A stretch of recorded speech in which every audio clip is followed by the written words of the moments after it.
যাদের রেজাল্ট খারাপ হয় প্রত্যেকটা দায় শিক্ষামন্ত্রীকে নিতে হবে। আজকে যে সকল শিক্ষার্থীরা পরীক্ষা ঠিকমতো দিতে পারে নাই, যাদের রেজাল্ট খারাপ হবে অলরেডি তো মানে খাতা যা লিখবে তা তো লেখা হয়েই গেছে, এখন তো রেজাল্ট খারাপ যাদের হওয়ার তাদের হবেই।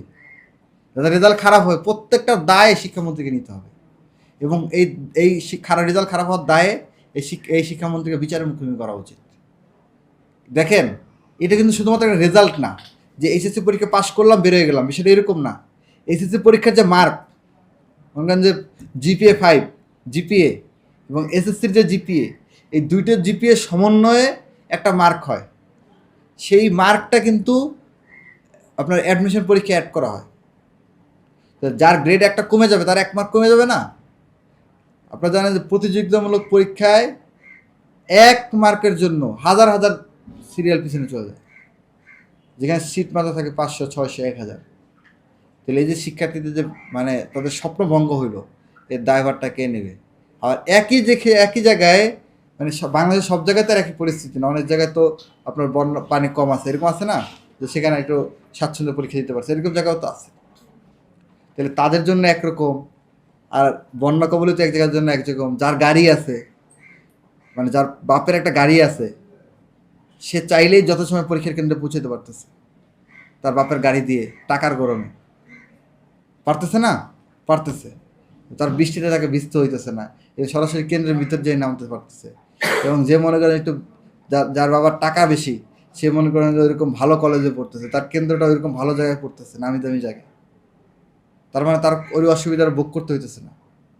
কিন্তু যার টাকা নাই, যার মনে করেন যে হেঁটে যাইতে হয় পরীক্ষার কেন্দ্রে। আমি যখন পরীক্ষা দিচ্ছি এসএসসি এইচএসসি, আমার সামর্থ্য ছিল না যে আমি রিক্সা ভাড়া করে পরীক্ষার হলে যাবো, পরীক্ষার কেন্দ্রে যাবো। আমি যেখানে থাকতাম সেখান থেকে আমার রাস্তা ছিল প্রায় 20 মিনিটের। আমি প্রতিদিন 1 ঘন্টা আগে বের হইতাম এবং 20 মিনিট হেঁটে আমি এসএসসি পরীক্ষার কেন্দ্রে যেতাম। এবং এইচএসসি যখন আমি দিচ্ছি ইন্টারমিডিয়েট, এই ইন্টারমিডিয়েট পরীক্ষার সময় আমার কেন্দ্র পড়ছিল যেখানে, সেখানে আমরা স্টুডেন্ট ভাড়া হাফ ভাড়া, মানে সেটা রিক্সা যেতে পারতো অন্যান্য স্টুডেন্ট, আমরা স্টুডেন্ট ভাড়া হাফ ভাড়া দিয়ে দাঁড়ায় দাঁড়ায় ঝুলে ঝুলে 10 টাকা দিয়ে আমরা যেতাম প্রায় আধা ঘন্টার পর। তাহলে এটা ধরেন যে এখন এই যে আপৎকালীন পরিস্থিতি, এটা ধরেন স্বাভাবিক পরিস্থিতিতে এটা করা যায়, কিন্তু এই যে আপৎকালীন পরিস্থিতি, এই আপৎকালীন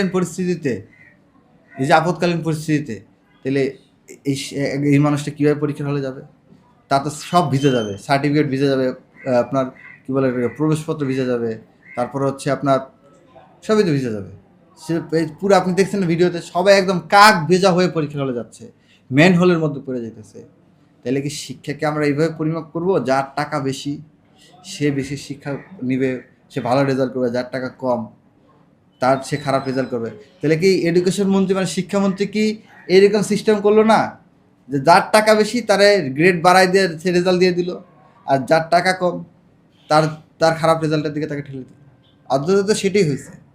যার ব্যবস্থাপনা আছে, যার অর্থনৈতিক সংকুলনটা নাই, সে তো ব্যবস্থা করতে পারছে, সে তো যাইতে পারছে। কিন্তু যার টাকা পয়সা নেই সে তো যাইতে পারে, সবাই তার রেজাল্ট খারাপ হচ্ছে। তাহলে কি শিক্ষা কি গরিবের জন্য একরকম, ধনীর জন্য আরেক রকম? রাষ্ট্রকে ধনীর জন্য একরকম, গরিবের জন্য আরেক রকম? এইভাবে শিক্ষাকে বিতরণ করতেছে কিনা, এই প্রশ্নটা রাখছে।